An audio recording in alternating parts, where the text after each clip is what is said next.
let's try the ratio test on this series. So we need to form the ratio a n plus 1 over a sub n. And we end up with lots of fractions here. It takes a little bit of thinking to keep it straight. Let's do the denominator first. A sub n is 2 to the n over n factorial, which I'm going to write 2 to the n slash n factorial like that. So it's in the denominator of my big old fraction. Now the tricky part, what do I do for the numerator? It should be 2 to the something. And here I had an n, so I wrote an n. Here I have an n plus 1, so I'm going to write a 2 to the n plus 1. And then divide by, instead of when I had an n here, I did n factorial. Now I have an n plus 1. So I'm going to do n plus 1 factorial. But I have to protect the n plus 1 with parentheses. Otherwise, I would just get a 1 factorial and add it to the n. So that's the first struggle, is writing what it means to have a n plus 1, writing your n plus 1s in the right places, protecting them with parentheses as needed. And now comes the algebra of simplifying this, getting something we can work with. What I often do is say this 2 to the n is in the denominator, and this 2 to the n plus 1 is in the numerator. So I can write 2 to the n plus 1 over 2 to the n. And then deal with this separately. So I'm going to multiply by something. This n plus 1 factorial is in the denominator of the top, so I can write that as an overall denominator. And this n factorial is in the denominator of the denominator, so that's effectively in the numerator, so I can say that. So doing that kind of double flip-flop is a good technique here in the ratio test world. Let's deal with each part separately. Let's deal with 2 to the n plus 1 over 2 to the n. What can we say that is?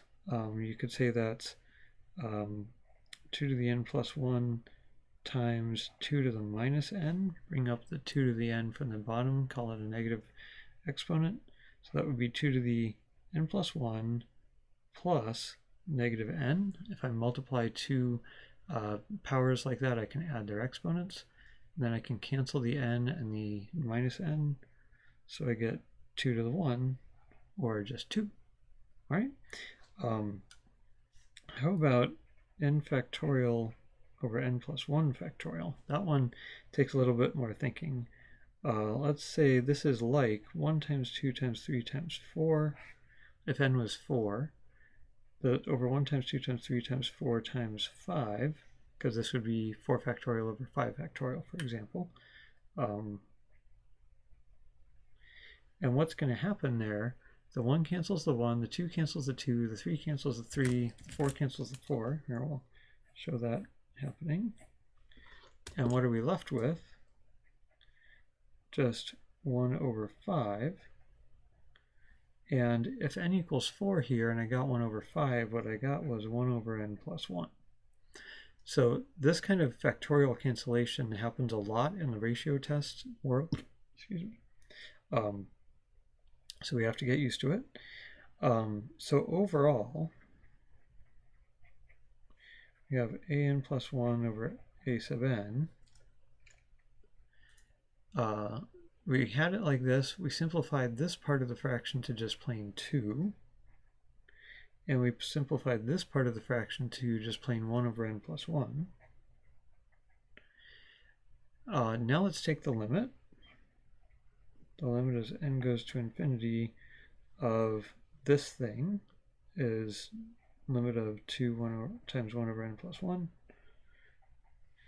And that is 2 times 1 over infinity plus 1. I'll put that in quotes because we shouldn't really write it exactly like that, but that's kind of what's going on. And what is 1 over infinity? It's like 1 over a billion, 1 over a trillion. You're getting like 0.0000000. Eventually, it's just all zeros, right? So 1 over infinity is basically 0. So 2 times 0, which is 0. And we're going to say that's L. And here, L is less than 1. Remember, L less than 1 includes L equals 0 as a possibility. So the series converges. It's basically acting like a geometric with r equals 0 in the long run. Kind of interesting. What does it converge to? We can't say it's 1 over 1 minus r because this thing is not exactly geometric. We could try summing up a few terms. Maybe we'd see something interesting, but that's not the point of the problem, so we'll just move on to the next problem.